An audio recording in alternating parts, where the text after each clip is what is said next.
लेकिन राकेश भाई, क्या दरअसल अभी ये भ्रष्टाचार की जो लड़ाई है उसमें एडवांटेज बीजेपी हो गई?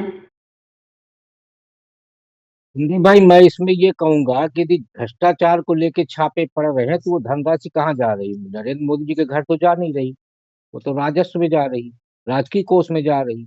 और यदि आप 84 करोड़ लोगों को अनाज बांट रहे हैं तो पैसा कहाँ से आएगा? प्रधानमंत्री आवास योजना पे बांट रहे तो कहाँ से आएगा पैसा?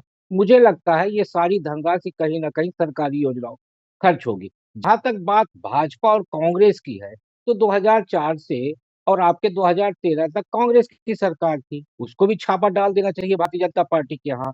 और ये जीवन भर के लिए भारतीय जनता पार्टी की सरकार नहीं है, ये जो 2014 से 24, हम कहते हैं 29 तक सरकार रहेगी, तो इस 15 साल में वो जो कमाई करेंगे तो अगली बारी तो कांग्रेस की आनी है, तो कांग्रेस भी निकाल के सरकार में जमा कर देगी।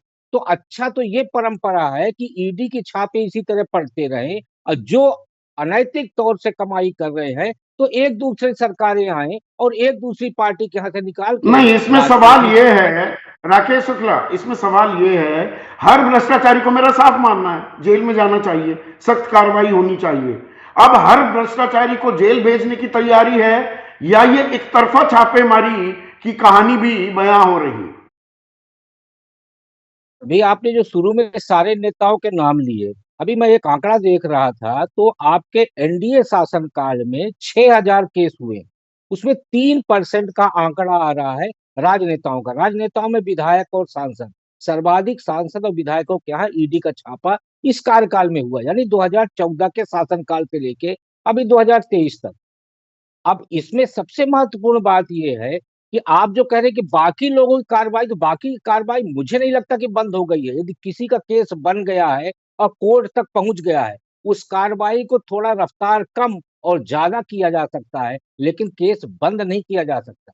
तो इसलिए चाहे नहीं, अजीत बंद ही पवार हो जी गए हों, चाहे हैं छगन राकेश भाई। चाहे छगन भुजबल जी हेमंता हों, मुझे हेमंता नहीं लगता बिस्वा कि उन्हीं के शर्मा ना, मामले जो किसी तरह से बरी हो पाएंगे। नहीं नहीं, नारदा शारदा जो स्कैम था, हेमंता बिस्वा शर्मा, मुकुल रॉय, सुवेंदु अधिकारी, सबके नाम आए, क्या हुआ? व्यापम घोटाले में क्या निकला?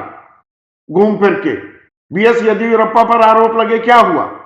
और ये तो हमारे पास जानकारी आ ही रही है, अजित पवार और उनके सहयोगी अजित पवार गुट एनसीपी बनाकर जब सरकार में हिस्सेदारी करके बैठे तो 3 दिन बाद सिंचाई घोटाले में 7 मामलों में जो कार्रवाई थी वो ठप हो गई, वो रोक दी गई। ये तो एक हकीकत है। कार्रवाई रोक दी गई मुझे कहने की बजाय मैं तो यही कह रहा हूँ, कार्रवाई स्लो की जाती है।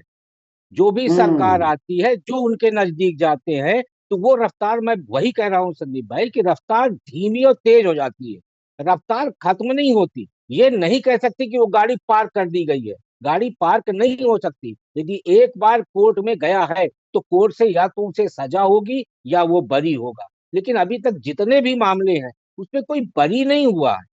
उसकी रफ्तार धीमी की गई है, और धीमी इसलिए की गई है क्योंकि नहीं वो नहीं, सरकार के नजदीक हाँ, है, और जिस दिन नहीं वो नहीं, सिर्फ सरकार से दूर रफ्तार होगा धीमी तो वो नहीं, करने मैं लगेगा। थोड़ा सा और